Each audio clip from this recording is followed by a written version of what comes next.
President Biden imposes his first sanctions against Russia. Is he tougher on Russia than Trump? And is he going tough enough?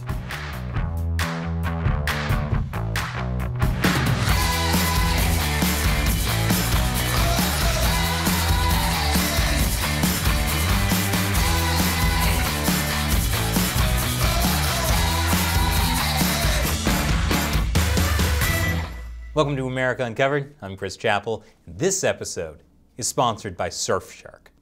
You should be using a VPN like Surfshark to protect yourself whenever you go online. The days of the U.S. letting the Kremlin steamroll us are over. I made it clear to President Putin, in a manner very different from my predecessor, that the days of the United States rolling over in the face of Russia's aggressive actions, interfering with our elections, cyber attacks, poisoning its citizens, are over. President Biden is striking a tough tone on Russia. Diplomatically, of course. On March 2nd, Secretary of State Antony Blinken issued a press statement saying the U.S. would sanction Russia for poisoning Kremlin critic Alexei Navalny. But first, some background. Alexei Navalny is a Russian lawyer and anti-corruption activist.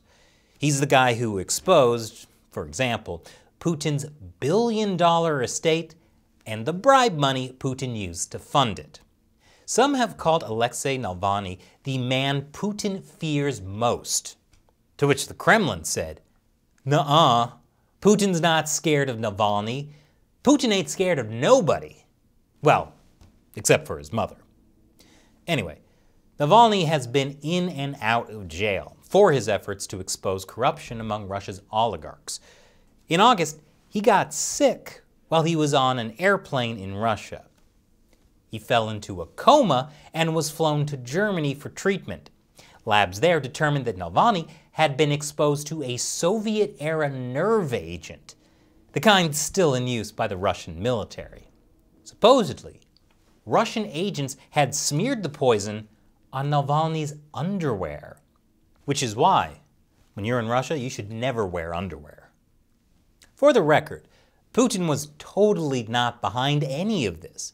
In fact, Putin clarified at a news conference that if Putin wanted Navalny dead, he'd be dead.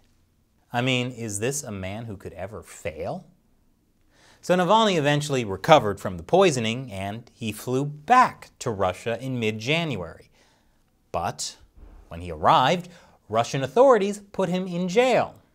They gave him 2.5 years in prison because he violated parole for the suspended sentence they had given him back in 2014. Why did he violate parole? Because he was in Germany for 5 months recovering from being poisoned. On the day of sentencing, more than 250 people who had come to support him were detained. That led to bigger protests. In late January, thousands of sympathizers took to the streets across Russia to demand Navalny's release. This time, more than 5,000 people were detained. Things were getting out of hand, and Russian authorities decided the only way to placate the angry masses was to drag Navalny back to court to charge him with something else. This time, he was put on trial for slandering a World War II veteran. Navalny called the charges politically motivated. Why would he criticize a veteran? Because that veteran took part in a promotional video backing constitutional reforms last year, reforms that will let Putin run for 2 more terms in the Kremlin. Hey, what's Navalny got against Putin being president for life? It's not like Putin tried to murder him, according to Putin. So at any rate, Navalny is now in prison. And not one of those fun prisons that let you relax by not being constantly tortured. No, they put him in the notorious Penal Colony No. 2. As a lawyer at the Defense of Prisoners' Rights Foundation put it, it's completely lawless there. They will break you. So what's the U.S. doing about this? I'll tell you after the break. Welcome back. A lot of Western leaders have condemned the poisoning and imprisonment of Russian activist Alexei Navalny. And the Council of the EU formally imposed penalties on 4 Russian leaders for their roles in the arbitrary arrest, prosecution, and sentencing of Navalny, as well as the repression of peaceful protests in connection with his unlawful treatment. It's the EU's first time using the European Magnitsky Act, which was passed last December. Fun fact, Magnitsky Acts are named after Sergei Magnitsky, a Russian tax advisor who was tortured to death in a Russian prison after exposing corrupt Russian officials. The European Magnitsky Act allows the EU to apply travel bans on individuals and freeze funds to both individuals and entities. And here in the US, President Joe Biden is condemning Russia as well. The politically motivated jailing of Alexei Navalny and the Russian efforts to suppress freedom of expression and peaceful assembly are a matter of deep concern to us and the international community. And as I said, the Biden administration says the US will be sanctioning Russia. The sanctions are for the poisoning of Navalny and also a couple of other serious things as well. Russia's role in the SolarWinds cyber attack last year, and how Russia supposedly offered a bounty for Afghan militants to kill US troops. So 3 things to be mad at Russia about. And the US State Department plans to sanction Russia using these 3 tools. The sanctions will stop all foreign assistance to Russia, stop US government financial assistance to Russia, and stop arms sales to Russia. Which are all good, but why were we selling weapons to Russia again? What's that, Shelley? We weren't. Okay, then it's weird it's part of the sanctions, but on top of the State Department sanctions, the Department of Commerce is blacklisting 14 entities because of their support for Russia's weapons of mass destruction programs and chemical weapons activities. Plus, the Department of Treasury is blacklisting 7 Russian government officials under Obama's Executive Order 13661. Now you might be wondering, with all this getting tough on Russia, is Biden being tougher than Trump was? I'll get to that after the break. Welcome back.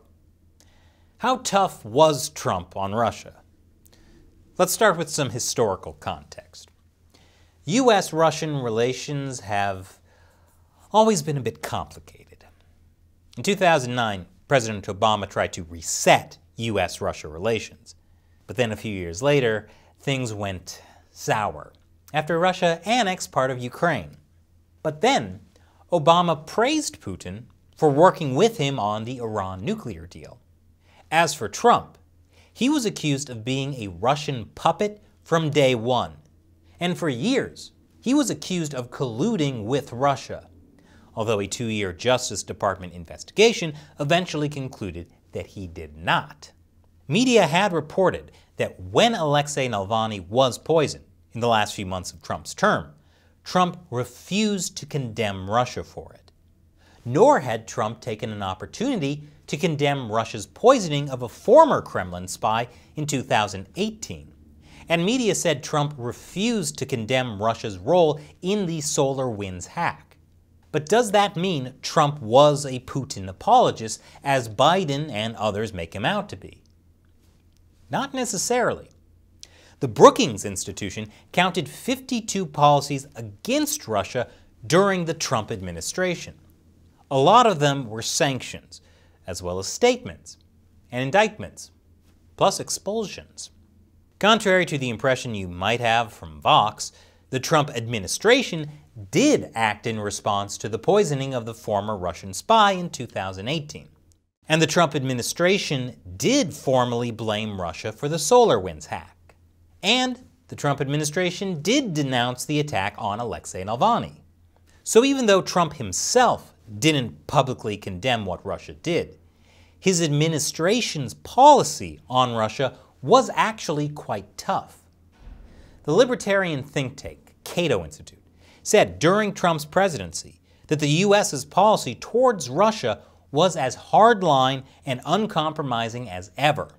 We also covered Trump pulling the U.S. out of the Open Skies Treaty that Russia was abusing and using against the U.S. So was Trump weak on Russia? If you judge him by the things he didn't say, then yes. If you judge him by his actual policies on Russia, he was tougher than Obama. As a senior fellow at the Atlantic Council told NPR, when you actually look at the substance of what this administration has done, not the rhetoric, but the substance, the Trump administration has been much tougher on Russia than any in the post-Cold War era. So now let's move on with our lives and ask the more relevant question in 2021. Will Biden be tough enough on Russia? Certainly Biden's rhetoric on Russia so far is tougher than Trump's was. The Biden administration's sanctions on Russia also look tough, but they only last 12 months and have a lot of exceptions. And we don't know what's going to happen when Biden tries to get Russia's help to renegotiate the Iran nuclear deal. And he'll need Russia's help. So the best way to answer the question about who is tougher on Russia is to wait a few years and then look back with some perspective. So check back in 2025. In the meantime, keep watching our episodes of America Uncovered that we publish 3 or more times per week. And this episode has been sponsored by Surfshark. Surfshark is a VPN that lets you protect your identity when you go online. It helps you hide your IP address, and it can keep the government from tracking your activity, especially if you're in an authoritarian country.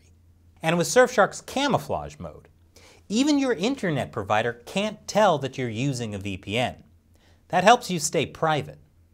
Plus, Surfshark's clean web mode lets you browse the internet free from ads, trackers, and malware.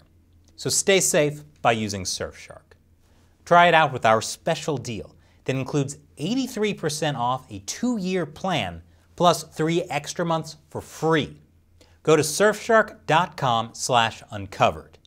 For just $2.21 a month, you can get Surfshark on all your devices. So click the link below. Once again, I'm Chris Chappell. See you next time.